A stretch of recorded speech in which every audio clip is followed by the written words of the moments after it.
Hello, I'm Morfydd Clark and I'm here to answer some questions you're dying to know for ELLE UK.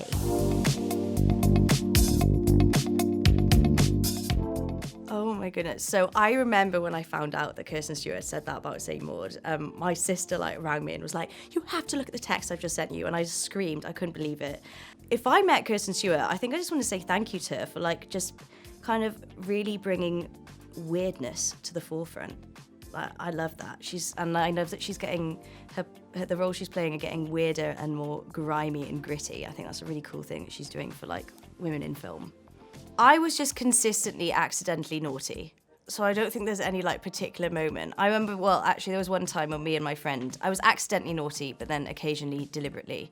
And we were both just like, shall we flood the bathroom? And we stuffed tissue in all the plugs and we flooded it. And then I was grounded for a week, and then I drove my mum so mad in the first 2 days. She was like, get out, you're not grounded anymore. So that was pretty bad. That was pretty annoying for my mum. If I could win any award, aside from acting, the Great Pottery Throwdown, despite not actually doing pottery, just watching it.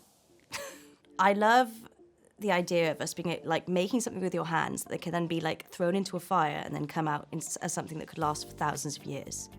I love that. I grew up reading his Dark Materials and absolutely loving Lyra. And I think that Daphne Keane was the most perfect Lyra. And yeah, Daphne Keane play me. That would be a much better performance than I gave of my own life, I think. I would love to play an on-screen couple with Jeff Goldblum in his Jurassic Park era. I think, to be honest, one of the things I do, this is quite boring, but I would just spend the whole day in the cinema, just going from film to film to film to film to film, and just eating loads of popcorn. It's quite dull. I think in the past it would have been slightly more chaotic things if I was invisible, but now all I want to do is chill. Now looking back, I feel quite proud of myself, and I feel it was quite brave that I kind of decided to pursue acting at all.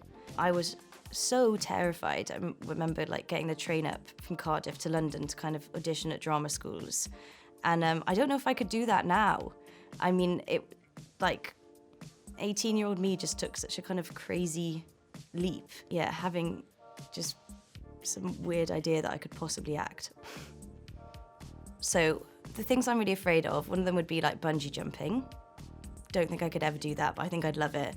And the other thing was, I'm always terrified when anyone I know gets married that they could possibly ask me to do a speech at their wedding. The idea of public speaking like that fills me with dread. I can do it as other people, but not as myself. I would love to be reincarnated as some sort of eagle or giant bird of prey. I actually often, they attach little GoPros to eagles sometimes, and then you can just watch them and feel like you're flying over mountains. I would love to fly. I would be completely starstruck if I met Maria Diamandis. She's been the soundtrack to my life and made me understand myself and done it so beautifully. And I just think I'd be so grateful.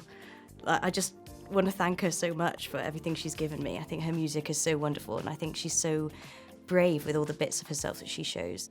If I could change anything, even though, do you know what? And I'm actually going to go back to Marina and the Diamonds. I don't know if I'd want to change anything about myself. The first thing I'd think of would be anxiety or any of those things that kind of make life a bit more difficult. But there's a line that she has that's if I didn't have my demons, would I have my angels?